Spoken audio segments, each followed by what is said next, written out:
adik-adik, bertemu lagi dengan kakak di sini. Kakak di sini akan melanjutkan pembelajaran fisika ya tentang materi getaran, gelombang, dan bunyi. Nah, nantinya materi ini akan kalian pelajari di kelas 8 semester 2.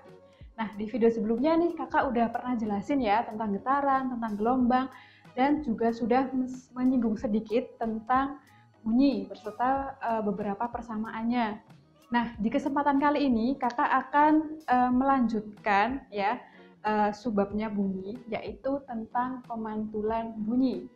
Nah, jadi kalau kalian tahu nih, bunyi ini kan termasuk gelombang. Dia selain bergetar, dia juga merambat. Nah, ketika bunyi ini merambat dan menemukan penghalang ya, maka bunyi ini akan dipantulkan. Nah, pemantulan bunyi ini ada dua ya, ada dua kategori, ada yang menguntungkan dan juga ada yang merugikan. Ada yang namanya istilah gaung sama gema. Nah, kita bahas yang gaung dulu. Gaung ini diartikan sebagai bunyi pantul yang terdengar hampir bersamaan dengan bunyi asli. Jadi ketika di suatu ruang tertutup, kemudian kalian ngomong, terus suara kalian kembali ke kalian, ya itu akan terjadi suatu gaung dan itu menyebabkan suara tidak jelas. Misalnya seperti kalian kalau di studio musik ya, di studio musik itu misalnya tidak diberi peredam, itu akan sangat mengganggu suaranya dari gaung tadi. Nah, makanya ada beberapa alternatif sih untuk menghindari gaung ini. Misalnya bisa diberi peredam ya, seperti karpet atau gabus. Itu untuk gaung ya. Di sini gaung itu dianggap lebih merugikan. Yang kedua, ada yang namanya gema. Gema di sini bunyi pantul, dia itu datangnya tidak bersamaan dengan bunyi asli. Jadi dia memantul dulu, baru terdengar beberapa detik kemudian setelah bunyi asli. Nah, gaung ini gema, bedanya sama gaung itu adalah jarak pemantulnya. Kalau gaung itu jarak sumber dengan pemantul, dia itu dekat. Tapi kalau gema, dia ini jaraknya lebih jauh ya. Contohnya misalnya kalian ketika di perbukitan atau di pegunungan itu ketika kalian teriak itu kan terdengar suara-suara gema ya atau mendengar kembali suara yang kalian teriakkan. Nah, itu contoh daripada gema. Nah, setelah dilakukan penelitian ternyata gema ini bisa juga ada yang menguntungkan. Nah, contoh yang menguntungkan ini yang pertama adalah teknik sonar. Ya, jadi teknik sonar yang berada di kapal-kapal itu, yang sering kalian lihat di film-film itu, ternyata dia itu memanfaatkan pemantulan bunyi. Pemanfaatan yang kedua itu ada di ultrasonografi atau USG. Biasanya ini digunakan untuk melihat janin ya di dalam ibu hamil, itu juga sangat bermanfaat di bidang kesehatan. Nah, itu beberapa contoh dari gema. Nah, setelah ada istilah gema sama gaung, tadi kita kembali ke pemantulan bunyi ya. Jadi di sini pemantulan bunyi itu ada sketsanya. Di sini kakak udah gambarkan ilustrasinya. Jadi ilustrasinya kurang lebih seperti ini. Jadi di sini itu ada bidang pantul. Kemudian ketika dia bunyi datang ya, ada bunyi datang, dia masuk ke sini, merambat ke sini, kan dia mengenai bidang pantul. Kemudian dia akan langsung dipantulkan. Nah, yang perlu kamu ingat di sini ada sudutnya. Sudut yang dibentuk antara bunyi datang dengan garis normal ini itu namanya adalah sudut datang. Sedangkan sudut yang dibentuk antara bunyi pantul dengan garis normal itu namanya adalah sudut pantul. Nah, nilainya keduanya adalah sama. Jadi misalnya nih, sudut datangnya 30 derajat, maka sudut pantulnya juga sama-sama 30 derajat. Jadi nilainya itu pasti sama ya. Atau misalkan di sini 45, maka di sini juga 45. Itu sudah hukum dari pemantulan bunyi. Nah, kemudian yang kedua ada beberapa persamaan ya, cuma satu sih. Ini persamaan yang standar yang sering digunakan di latihan soal tentang pemantulan bunyi itu adalah ini ya. Jadi S sama dengan V dikalikan T dibagi dengan 2. Jadi S ini adalah jarak sumber ke bidang pantul ya. Satuannya kalau SI itu adalah meter. Kemudian V di sini adalah kecepatan bunyi yang merambat tadi.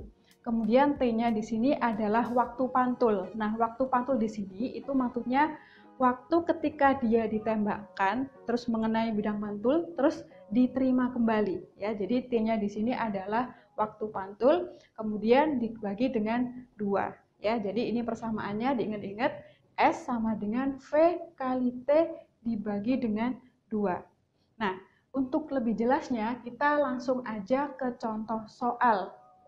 Nah, jadi di sini kakak ngambil contoh soalnya itu yang langsung ke aplikasi. Nah, aplikasinya di sini itu adalah sebagai sonar. Ya, jadi di sini ceritanya itu ada sebuah kapal nih, yaitu menembakkan sebuah sonar ke dasar laut, kemudian dipantulkan kembali dan diterima oleh kapal tersebut. Nah, di sini langsung aja ya kakak bacain soalnya. Sebuah kapal yang menembakkan sonar ke dasar laut dengan kecepatan 1000 meter per second. Jika waktu pantulnya adalah 4 detik, maka tentukan kedalaman laut. Nah, di sini kedalaman lautnya itu berarti sama kayak jarak dari kapal ke dasar laut. Berarti sama kayak nyari S.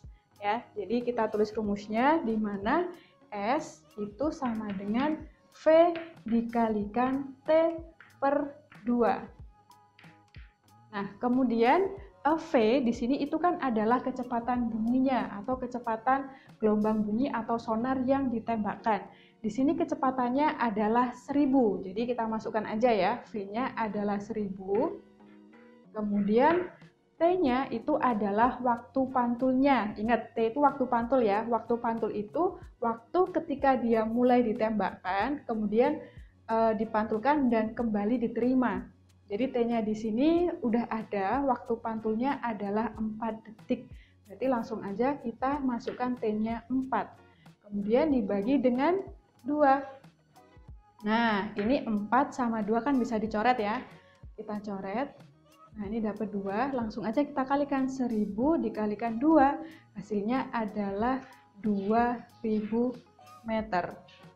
Nah, jadi kita tahu kedalaman laut ini atau jarak antara sumber dengan bidang pantul itu adalah 2000 meter. Nah, ini untuk soal yang pertama yang aplikasinya di bidang sonar. Nah, habis ini kakak akan memberikan contoh soal yang kedua yang biasanya muncul di latihan, yaitu tentang mencari jarak antar dua tebing. Nah, di sini kakak udah nyiapin contoh soal yang kedua. Ya, kalau contoh soal yang pertama tadi itu kan tentang pemantulan bunyi di sonar. Nah, yang di sini contoh yang kedua itu adalah pemantulan bunyi yang pemanfaatannya digunakan untuk mencari jarak antar tebing. Ya, jadi di sini ada seorang anak ya, dia itu berdiri di antara tebing A dan tebing B. Nah, kemudian anak ini berteriak. Nah, jika diketahui bunyi pantul pertama itu terdengar 1 detik setelah dia berteriak dan bunyi pantul yang kedua itu terdengar 2 detik setelah anak ini berteriak. Jika kecepatan bunyi di udara itu adalah 300 meter per second, maka tentukan jarak antar tebing ya, atau jarak tebing A dan tebing B. Berarti kalau kita lihat di sini jarak itu kan berarti S, berarti sama kayak mencari S nih. Nah, jadi ini adalah S-nya, jarak tebing A. Nah, karena di sini ada 2 pemantul ya, pemantul tebing A sama B, berarti kita harus cari satu-satu nih jarak antara sumber dengan tebing A. Yang kedua adalah jarak antara sumber dengan tebing B. Jadi misalnya untuk jarak yang ini, yang pertama ini kita kasih S1 ya, jarak yang pertama. Yang ini kita kasih jarak kedua atau S2. Jadi bisa kita simpulkan nih untuk S ya, jarak antar tebing A dan B itu adalah S1 ditambah dengan S2. Nah, untuk S1 dan S2 itu kita bisa gunakan persamaan pemantulan bunyi yang umum ini ya. Jadi bisa kita tuliskan di sini S1 itu sama dengan V dikali T, tapi T-nya di sini adalah T1 atau waktu bunyi pantul yang pertama atau bunyi pantul dari tebing A. Jadi V kali T1 per 2. Ya, sedangkan untuk S2 ini juga sama nih.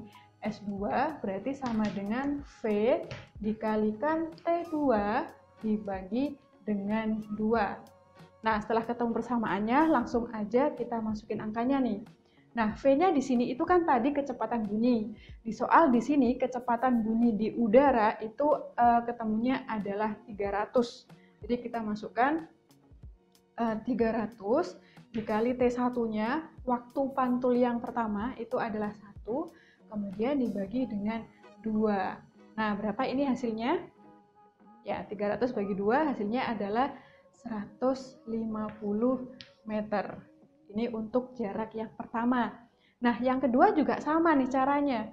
Jadi V-nya di sini sama-sama 300 ya, karena dia di kondisi yang sama, jadi kecepatan bunyinya pun juga sama. Ya, jadi V-nya adalah 300, T2-nya itu adalah 2 second, kemudian kita bagi dengan 2 nih. Nah, ini 2 sama 2 kan bisa dicoret ya. Kita coret, hasilnya berarti adalah 300 meter.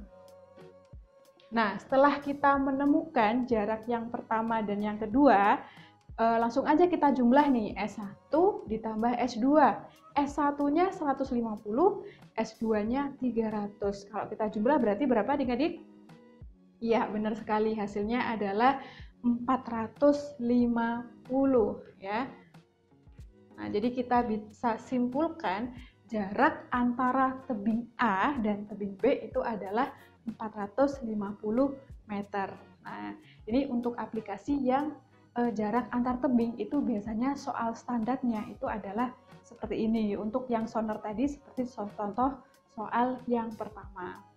Oke, kayaknya sampai sini dulu untuk yang pembahasan tentang pemantulan bunyi ya.